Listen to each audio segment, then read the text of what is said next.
देखो यार, अगर तुम लोग बेकी लिंच के फैन हो तो ये वीडियो तुम्हारे लिए होने वाली है, क्योंकि गाइज एईडब्ल्यू में बेकी लिंच के पॉसिबल डेब्यू को लेकर टोनी खान मर्सिडीज मोन की तरफ से काफ़ी बड़ी अपडेट आ चुकी है। एईडब्ल्यू और एनजेपीडब्ल्यू के फॉरबिडन डोर को लेकर लेटेस्ट टिकट सेल नंबर सामने आ चुके हैं। एईडब्ल्यू में पॉसिबल ब्रांड स्प्लिट को लेकर बैक स्टेज से काफ़ी बड़ी अपडेट आ रही है। तो गाइज वहीं एनजेपीडब्ल्यू के डोमिनियन पेपर व्यू का मेन इवेंट फाइनली कंफर्म हो चुका है। तो गाइज चलिए बिना किसी देरी के शुरू करते हैं इस वीडियो को। और गाइज सबसे पहले बात करेंगे एईडब्ल्यू कोलिजन के व्यूवरशिप की। वेल गाइज बात करें अगर यहाँ पर एईडब्ल्यू के कोलिजन शो की, तो गाइज ये बात तो आपको अच्छे से मालूम होगी। एईडब्ल्यू के इस हफ्ते का कोलिजन लाइव ना होके बल्कि एईडब्ल्यू कंपनी ने ऑलरेडी टेप किया था, और एईडब्ल्यू कोलिजन के टेप होकर ब्रॉडकास्ट होने के बाद अब एईडब्ल्यू कोलिजन के अर्ली व्यूवरशिप को लेकर अल्फ्रेड ककुआ की तरफ से काफी बड़ी अपडेट आ रही है। और गाइज अल्फ्रेड की तरफ से जो व्यूवरशिप रिवील की गई है वो व्यूवरशिप देखकर पूरा इंटरनेट शॉक हो चुका है। गाइज यहाँ पर अल्फ्रेड ककुआ ने ये कहा है कि एईडब्ल्यू के इस हफ्ते कोलिजन शो को मात्र यहाँ पर 1,22,000 व्यूवरशिप मिली है, जो लास्ट वीक के मुकाबले काफी कम है। क्योंकि गाइज लास्ट वीक जब एईडब्ल्यू ने उनके कोलिजन शो को किया था तो लास्ट वीक एईडब्ल्यू के कोलिजन शो को लो व्यूवरशिप तो मिली थी, बट फिर भी लास्ट वीक एईडब्ल्यू के कोलिजन शो को करीबन 3,66,000 लोगों ने देखा था। और यहीं इस हफ्ते एईडब्ल्यू कोलिजन के टेप होकर ब्रॉडकास्ट होने के बाद अब अल्फ्रेड ककुआ के हिसाब से एईडब्ल्यू के इस हफ्ते कोलिजन शो को मात्र यहां पर 1,22,000 लोगों ने देखा है, जो एईडब्ल्यू हिस्ट्री की अब तक की लोएस्ट व्यूवरशिप है। और गाइज अगर यहां पर ये व्यूवरशिप रिकॉर्ड सही होती गए तो गाइज यहां पर एईडब्ल्यू के इस हफ्ते कोलिजन की व्यूवरशिप टीएनए रेसलिंग के कंपटीशन में आ चुकी है, क्योंकि गाइज टीएनए के शो को भी लगभग 1 लाख व्यूवरशिप मिलती है। वेल गाइज क्योंकि ये व्यूवरशिप अल्फ्रेड के द्वारा रिवील की गई है तो गाइज डेफिनेटली मैं इस व्यूवरशिप के बारे में बात करना चाहूंगा। वेल गाइज सबसे पहले तो एईडब्ल्यू के इस हफ्ते कोलिजन शो को एनबीए के गेम्स की वजह से वेस्ट कोस्ट में मिडनाइट को ब्रॉडकास्ट किया गया, जिसकी वजह से डेफिनेटली रात में 2 बजे शो के ब्रॉडकास्ट होने की वजह से व्यूवरशिप के अंदर वेस्ट कोस्ट में भारी गिरावट आई होगी। बट गाइज इसके बावजूद भी ये यहाँ पर पूरी तरह से इम्पॉसिबल है कि एईडब्ल्यू के कोलिजन को 1,22,000 व्यूवरशिप मिली। और गाइज मेरे हिसाब से एईडब्ल्यू के इस हफ्ते कोलिजन की फाइनल व्यूवरशिप डेफिनेटली यहां पर 1,22,000 से ज्यादा होगी, जो आने वाले 2 दिनों के अंदर हमें पता चलेगी। बट गाइज अगर यहां पर फाइनल व्यूवरशिप ज्यादा भी होती गए तब भी यहां पर एईडब्ल्यू के इस हफ्ते कोलिजन की व्यूवरशिप मुझे नहीं लगता है कि 2 लाख को क्रॉस करेगी। और अगर यहां पर एईडब्ल्यू कोलिजन की फाइनल व्यूवरशिप 2 लाख को क्रॉस नहीं करती गए तो गाइज डेफिनेटली एईडब्ल्यू के इस हफ्ते का कोलिजन शो एईडब्ल्यू हिस्ट्री का सबसे बड़ा फ्लॉप शो होने वाला है। वेल देखना बहुत ही दिलचस्प होने वाला है कि एईडब्ल्यू के इस हफ्ते कोलिजन की फाइनल व्यूवरशिप एक्चुअल में कितनी होती है। बट गाइज चलिए फिलहाल आगे बढ़ते और बात करते हैं एनजेपीडब्ल्यू के डोमिनियन पेपर व्यू की। वेल गाइज ये बात तो मैं आपको ऑलरेडी बता चुका हूँ, इस साल एनजेपीडब्ल्यू के डोमिनियन पेपर व्यू के ऊपर IWGP world title on the line होने के बाद भी एनजेपीडब्ल्यू का IWGP world championship paper view को मेन इवेंट ना करके बल्कि एनजेपीडब्ल्यू के best of super junior paper view को मेन इवेंट करने वाला है। और अब यहाँ पर फाइनली ये रिवील हो चुका है कि एनजेपीडब्ल्यू के डोमिनियन पेपर व्यू के ऊपर बेस्ट ऑफ सुपर जूनियर के फाइनल पर कौन 2 रेसलर कंपीट करेंगे। वेल आज यहाँ पर एनजेपीडब्ल्यू ने उनके बेस्ट ऑफ सुपर जूनियर का सेमीफाइनल किया, जहां पर बेस्ट ऑफ सुपर जूनियर के सेमीफाइनल के ऊपर हमें यहाँ पर एल डेस्पराडो और डोकी के शानदार मैच के बाद एल डेस्पराडो डोकी को बीट करते हुए दिखाई देते गए, तो वहीं सेमीफाइनल के मेन इवेंट के ऊपर टीजेपी और ताइजी इशिमोरी के बीच में जबरदस्त मैच के बाद ताइजी इशिमोरी यहाँ पर टीजेपी को बीट करके एनजेपीडब्ल्यू के बेस्ट ऑफ सुपर जूनियर के फाइनल में पहुंच जाते गए। और अब यहां पर 9 जून को एनजेपीडब्ल्यू के डोमिनियन पेपर व्यू के मेन इवेंट के ऊपर ओसाका जो हॉल के अंदर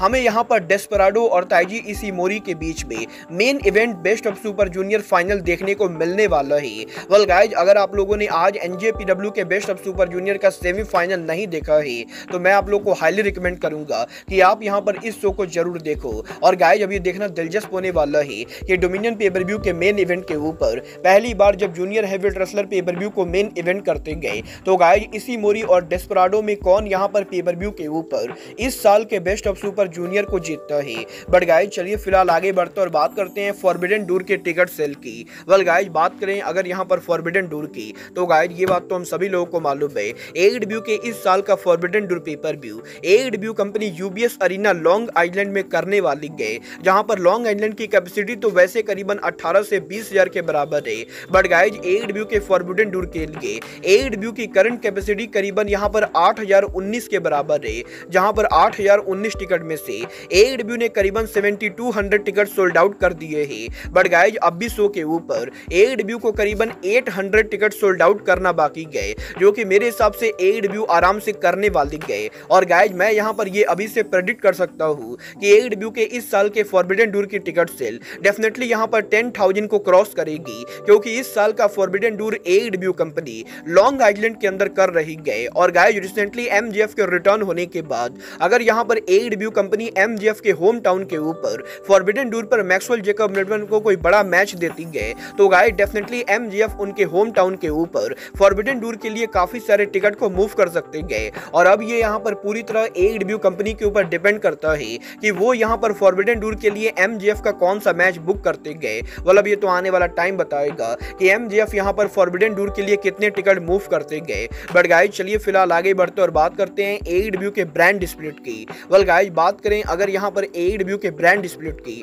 तो गाइज ये बात तो हम सभी लोगों को मालूम है, AEW कंपनी के अंदर आज के टाइम पर काफी सारे रेसलर काम कर रहे गए और इंटरनेट पर काफी सारे फैंस लगातार ये डिमांड कर रहे गए कि टोनी खान को AEW का ब्रांड स्प्लिट कर देना चाहिए। वेल गाइज यहाँ पर इस हफ्ते AEW के बैक स्टेज से AEW के ब्रांड स्प्लिट के सिचुएशन को लेकर फाइटफुल की तरफ से काफी बड़ी रिपोर्ट आ रही है, जहां पर फाइटफुल ने ये कंफर्म कर दिया है कि जब CM पंक AEW के शो पर काम कर रहे थे तो AEW company indirectly brand split में काम कर रही थी, जहां पर CM पंक कुछ ही रेसलर्स को लेकर AEW के कोलिजन शो को रन कर रहे थे और बाकी शो को AEW के डायनामाइट शो पर रखा जा रहा था। बट गाइस जैसे ही CM पंक ने AEW कंपनी से वॉकआउट किया, AEW का ये ब्रांड स्प्लिट पूरी तरह से ओवर हो गया और अब यहाँ पर AEW के अंदर दूर दूर तक ब्रांड स्प्लिट को लेकर किसी तरह का कोई भी प्लान नहीं गए। और फिलहाल यहाँ पर AEW के अंदर टोनी खान ब्रांड स्प्लिट करने के मूड में बिल्कुल भी नहीं गए, जो मेरे हिसाब से काफी गलत डिसीजन है, क्योंकि गाइस मुझे पर्सनली ऐसा लगता है कि इस टाइम पर AEW का ब्रांड स्प्लिट होना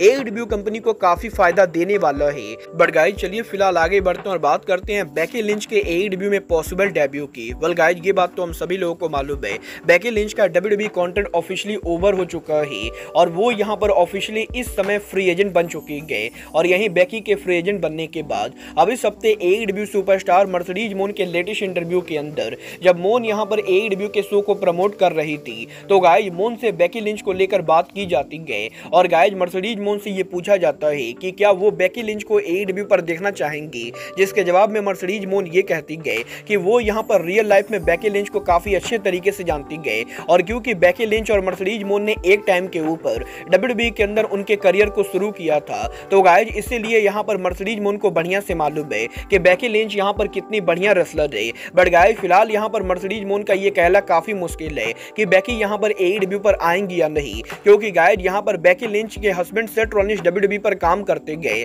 और गाइज मोन ये बिलीव करती गए कि बेकी लिंच करेंटली WWE के ऊपर काफी कंफर्टेबल है। बट गाइज अगर यहाँ पर लोग मर्सिडीज मोन से उनका पर्सनल ओपिनियन जानना चाहते गए, तो मर्सिडीज मोन डेफिनेटली दोबारा बेकी के साथ काम करना चाहती गए। और क्योंकि मर्सिडीज मोन WWE पर वापस नहीं जाना चाहती गए, तो वो तो पर्सनली बेकी को AEW पर देखना चाहेंगी। बट गाइज मोन यहाँ पर इस चीज को लेकर श्योर नहीं गए कि बेकी यहाँ पर WWE को लीव करना चाहती है या नहीं। वेल गाइज यही मर्सिडीज मोन के इस इंटरव्यू के बाद बैक टू बैक AEW के प्रेसिडेंट टोनी खान के इंटरव्यू के अंदर भी टोनी खान से बेकी लिंच के पॉसिबल डेब्यू को लेकर बात की गई, जहां पर जब टोनी खान से यह पूछा गया कि क्या यहां पर टोनी खान के मर्सिडीज मोन को साइन करने के बाद वो बेकी लिंच को भी AEW पर साइन करेंगे, तो गाइस यही टोनी खान जवाब देकर ये कहते गए कि टोनी खान ने अभी तक बेकी लिंच को कांटेक्ट नहीं किया है। और गाइस क्योंकि यहां पर टोनी खान किसी तरह के कॉन्ट्रैक्ट टेम्परिंग नहीं करना चाहते थे, तो गाइस इसीलिए बेकी लिंच के कॉन्ट्रैक्ट के ओवर होने के पहले टोनी खान WWE के साथ किसी तरह की कोई भी कंट्रोवर्सी को ना करने के लिए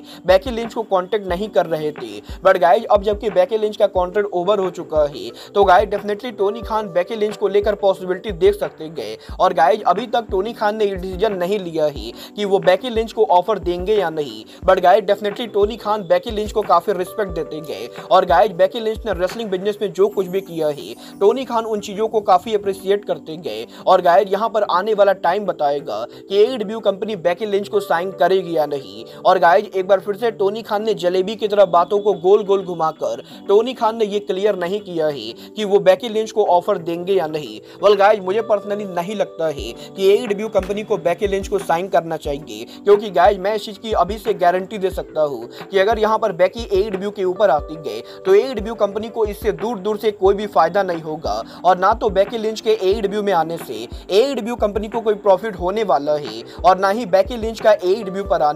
बेकी लिंच के करियर में कुछ बहुत ही बड़ा इंक्लूड करने वाला है। और इसलिए मुझे नहीं लगता है कि बेकी को गलती से भी AEW पर आना चाहिए। बट आप लोग बेकी लिंच को AEW पर देखना चाहते हो या नहीं, आप लोग मुझे कमेंट करके बताइए। बट गाइज अब आज के इस वीडियो में बस इतना ही। मैं मिलता हूँ आपसे अपने अगले वीडियो में। बट गाइज तब तक के लिए good bye, good night and bang.